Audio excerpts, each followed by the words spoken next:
Well, readers, our next book of the day is Jujo, written by Mark Ludi, the youngest tribeman, Jujo. Now, readers, as I begin to read this story, what I would like you to notice is where the setting of this story occurs. And so when I hear tribesmen, I do think of other cultures. I think of maybe villages, and I can already tell and make some predictions by the signs of here. And I'm telling you this because throughout the story, some of the characters have very limited clothing, and it's part of their culture and their way of life. And so please note that maturity is definitely a part of being a reader, but also maturity and awareness and learning to understand and accept how others in this world live as well. Jujo. And it's a signed copy. And the author signed, "Live courageously always." And already you could be making some predictions of where that setting might be. What do you see a whole lot of? Green? So it definitely makes us think of forests, like big remote rainforests way out there, not in any big cities. And hot makes me think of hot too. So if we're really hot, like unbearably hot, then that would also be another reason that the villages in this culture would wear less clothing, right? Yeah.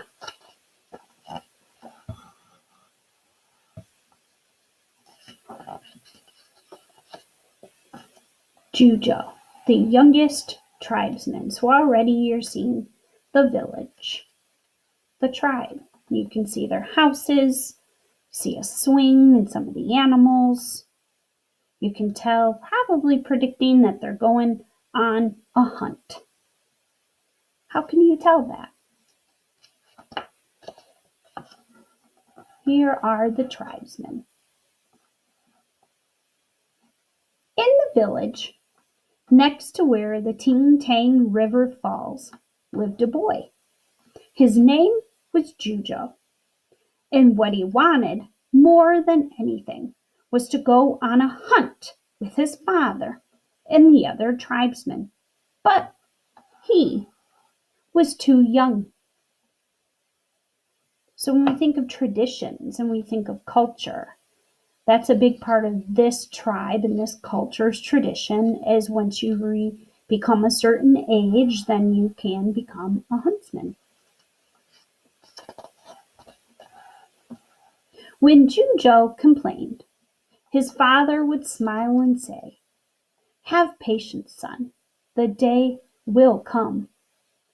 But being patient wasn't easy. So Jujo made the most of his time. When he wasn't shooting arrows or tracking the trail of the bullaboo bug, he was right by his father's side, learning the little things in life that count for a lot.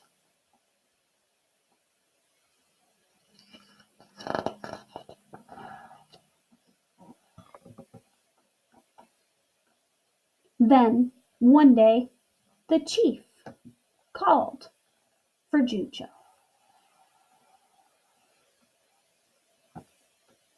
"Welcome, Jujo," said the chief.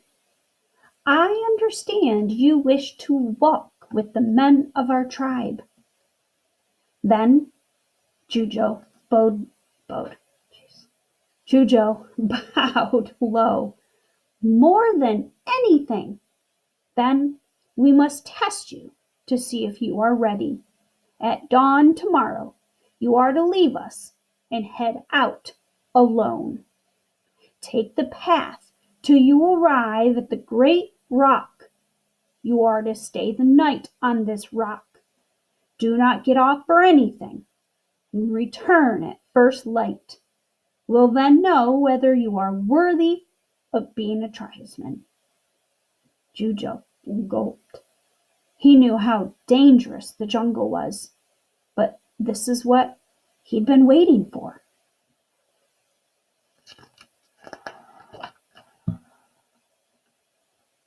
The next morning, his father took him aside and said, "Son, remember all I've taught you."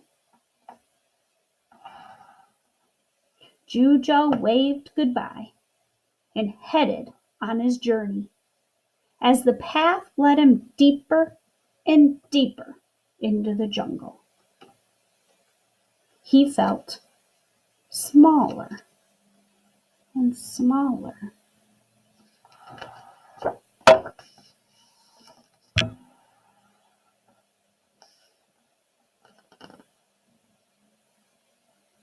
It was nightfall when he finally arrived at the great rock. Carefully, he climbed to the top and prepared himself for the night. The air was cool and carried with it sounds and stirrings of the restless animals. Jujo felt very alone and was grateful for the moon's light. He pulled some food from his bag and was about to eat when he sensed something watching him. He squinted into the darkness. A twig snapped. Readers, make a prediction. What do you think it is?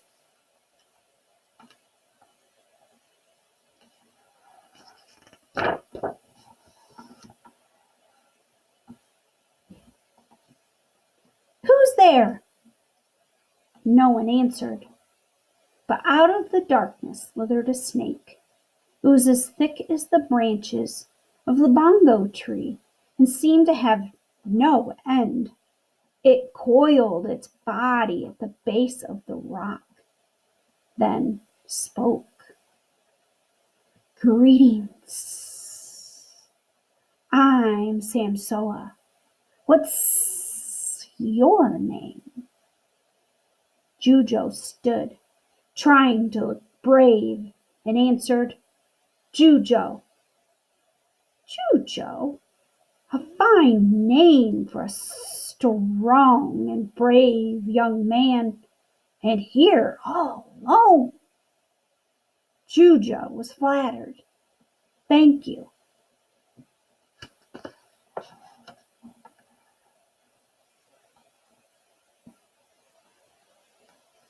"And wise, bringing food with you. I haven't eaten in days. My father always says, 'Be prepared.'" Without another word, Jujo tore off a chunk of bread. "Please, Samsoa, have some. I have plenty." "So kind you are. But let's share our meal together. There's a lovely spot down here." Jujo had heard tales of snakes all his life, not to trust them, but Samsoa seemed kind enough, and it was always a good thing to share. "I'd be honored," Jujo said, and began to climb down the rock. Samsoa just waited, a smile spreading across his face. Jujo was halfway down the rock when he remembered the words of the chief. He stopped, and it was a good thing he did. Samsoa had secretly been wiggling his tail to the back side of the rock where Jujo couldn't see. He was just waiting for the perfect moment to snag the boy and then have him for his midnight meal.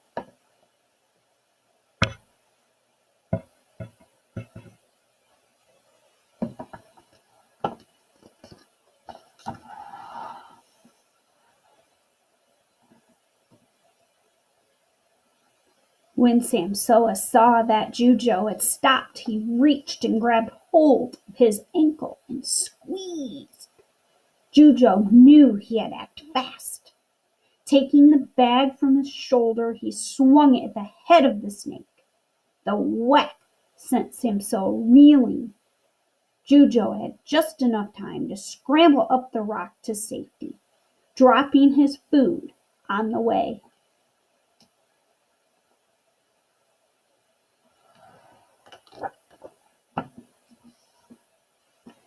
"You're faster than I thought," said Samsoa. Then, seeing Jujo's spilled food, he gulped it down in one mouthful. "But so generous," he said as he slithered away. Jujo knew he had made a huge mistake. He sank onto the rock, shaking with fright. He felt very hungry and very alone. He was tired and wanted to sleep until he saw a shadow move. He got out his bow and shouted, "Don't come any closer."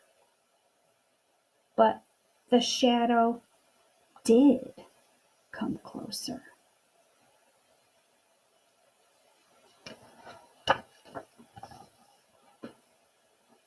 When it stepped into the moonlight, Jujo could see it was a big cat with padded paws and a snaggletooth. "Hello, I'm Mashaku. Don't be afraid. I'm as friendly as they come," he purred. "I'm not taking any chances," said Jujo, who had learned his lesson. "I understand. There is no place for a young boy. Why, you're just a tasty snack too many creatures in the You're just a tasty snack too many creatures in the jungle. It's a good thing I came along when I did. I'll take care of you." "Thank you, Mashaku. That's kind of you." Jujo lowered his bow. "Now tell me, why are you here?" Jujo liked the cat. He seemed friendly and good-natured. So he began to tell his story. "That snake! I could have told you not to trust him. You must be terribly hungry. Come back to my den. I have a warm feast waiting." Jujo's stomach begged him to go. "Thank you again, Mashaku, but the chief told me not to leave the rock for anything."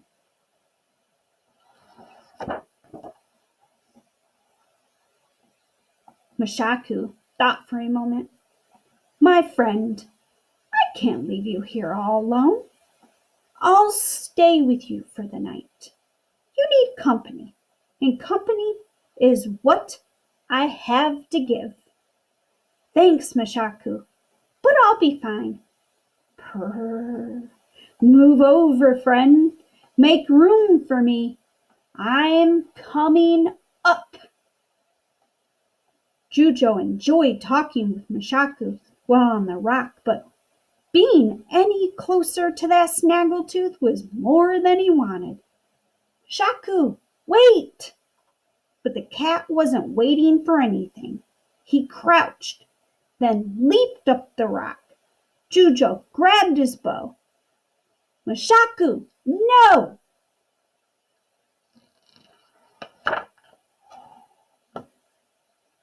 The cat acted as though he didn't hear. He just clawed closer and closer, just a bit more, and he'd be on the top with Jujo. "Don't make me," said Jujo as he notched an arrow.